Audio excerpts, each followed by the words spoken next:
얘들아 안녕. 오늘은 드루킹 이슈에 대해서 정리할 거야. 이 영상은 드루킹 사건의 발단과 전개 과정 그리고 핵심적인 쟁점에 대해서 한 번에 쭉 훑어본 영상이야.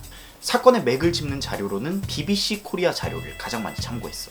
자, 드루킹 사건이 뭐냐? 심플하게 말해서 드루킹과 그 주변에 있는 놈들이 불법 프로그램을 돌려서 댓글의 추천수를 조작했는데 그 과정에서 정부 여당의 인물이 개입했다는 의혹을 받는 사건이야.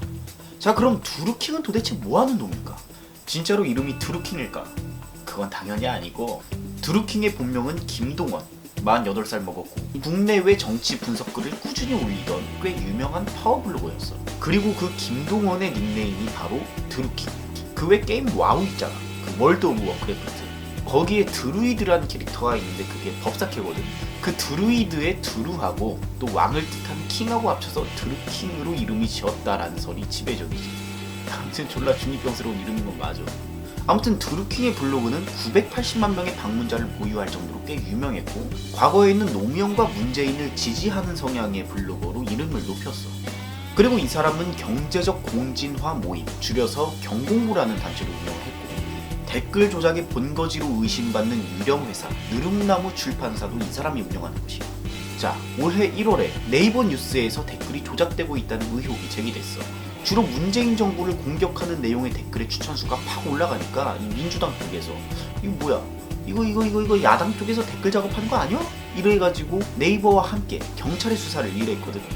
확인해보니까 댓글 추천수는 역시나 주작의 결과물이었고 이 주작을 주도한 드루킹을 포함해서 3명이 경찰에 붙잡혔지. 얘네들은 댓글을 조작하기 위해서 매크로라는 컴퓨터 프로그램을 사용했는데 이 매크로가 뭐냐면 사람이 일일이 이렇게 추천을 누르지 않아도 한 번 돌리면 자동으로 추천수가 팍 올라가게 만들어주는 그런 프로그램이야. 원하는 댓글을 배댓으로 만들 수 있는 거지.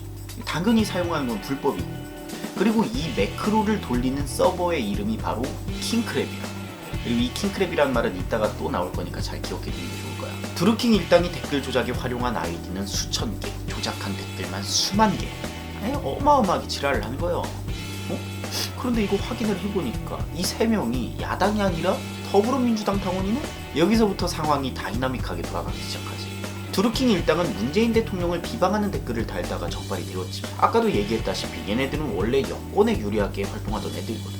그러다가 대선 끝나고 나서 자기네들 사람들을 오사카 총영사, 센다이 총영사직 이런 고위직에 앉혀달라고 정부와 여당에 청탁을 했다가 이게 받아들여지지 않으니까 그때부터 문재인 대통령과 여당을 까는 글을 달기 시작했다는 게 지금 수사 결과 드러나고 있는 사실이지. 그리고 이 이후에 수사를 해보니까 얘네들이 대선 이전에도 댓글 작업을 했다는 정황이 발견되었어. 그래서 얘네가 저지른 불법적인 여론조작 행위에 문재인 당시 후보 캠프와 민주당이 조직적으로 가담한 게 아니냐는 의혹이 제기되고 있는 거지. 만약에 민주당 차원에서 조직적으로 드루킹의 댓글 조작에 참여한 것이 사실이라면 이건 정권의 도덕성까지 흔드는 큰 잘못을 저지른 게 되니까. 그중 가장 강한 의혹을 받고 있는 사람이 바로 김경수 경남도지사야. 대선 당시에는 의원 신분이었지. 이 김경수 경남도지사는 노무현 대통령의 비서관 출신으로 문재인 대통령과도 아주 가까운 사이로 알려져 있어. 드루킹은 대선 때 자기들이 활동하는 걸 김경수 도지사에게 일일이 보고했고 매크로를 돌리는 서버인 킹크랩의 시연을 김경수 경남도지사 앞에서 직접 했다고 주장하고 있어. 김경수 지사는 이 드루킹은 수많은 지지자들 중에 한 명일 뿐이고 자기는 당시에 그들이 여론조작 활동을 하고 있다는 걸 전혀 몰랐으며 드루킹이 주장하고 있는 킹크랩 시연회에 자기가 참여했다는 이야기는 완전히 거짓말이라고 그렇게 주장을 하고 있지. 그리고 김경수 지사에게 드루킹을 소개한 송인배 청와대 비서관, 그리고 드루킹이 오사카 총영사로 추천한 사람을 만나봤다던 백원우 청와대 민정비서관도 특검의 수사 대상이 되어서 얼마 전에 소환 조사를 받았지. 이 사건의 쟁점은 크게 두 가지야. 첫째, 김경수 지사가 드루킹 일당이 불법적인 매크로 프로그램을 활용하고 있다는 걸 알았는가? 김경수 지사가 드루킹 일당이랑 텔레그램을 통해서 대화를 나눈 정황이랑 몇몇 기사 링크를 보내주면서 홍보해달라고 부탁한 정황은 확인이 되었지만 그들이 불법적인 매크로 프로그램을 사용한 세력이라는 걸 당시에 알았는지 몰랐는지에 따라서 사안의 성격은 완전히 달라지게 됩니다. 그래서 김경수 지사가 킹크랩 시연회를 봤냐 안 봤냐 하는 게 요즘에 가장 뜨거운 이슈가 된 거예요. 둘째, 드루킹 일당의 작업에 김경수 지사나 민주당 측에서 대가를 지급했는가? 사실은 이게 가장 핵심적인 쟁점이지. 이 두 가지가 사실인지 아닌지에 따라서 드루킹 사건은 민주당과 문재인 캠프의 조직적인 선거 범죄로 밝혀질 수도 있고, 아니면 그냥 정치에 과몰입한 또라이 몇몇이 벌인 일탈로 결론이 날 수도 있겠지. 야당에서 이 사건의 진상을 밝히라는 요구를 꾸준히 해서 두어 달 전에 특검이 열렸지. 그리고 얼마 전에 김경수 지사가 특검에 출석해서 장시간의 조사를 받았고, 과연 이 사건의 진실은 무엇일까? 나도 무척이나 궁금해.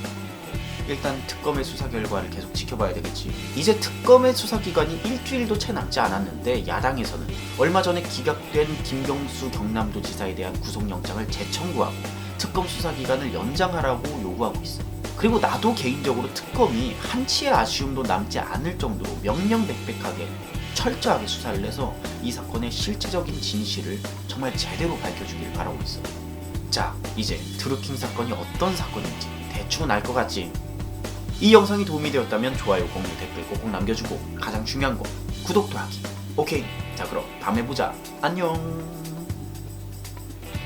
촬영지가 바뀌었지. 여기 이제 내 집이야.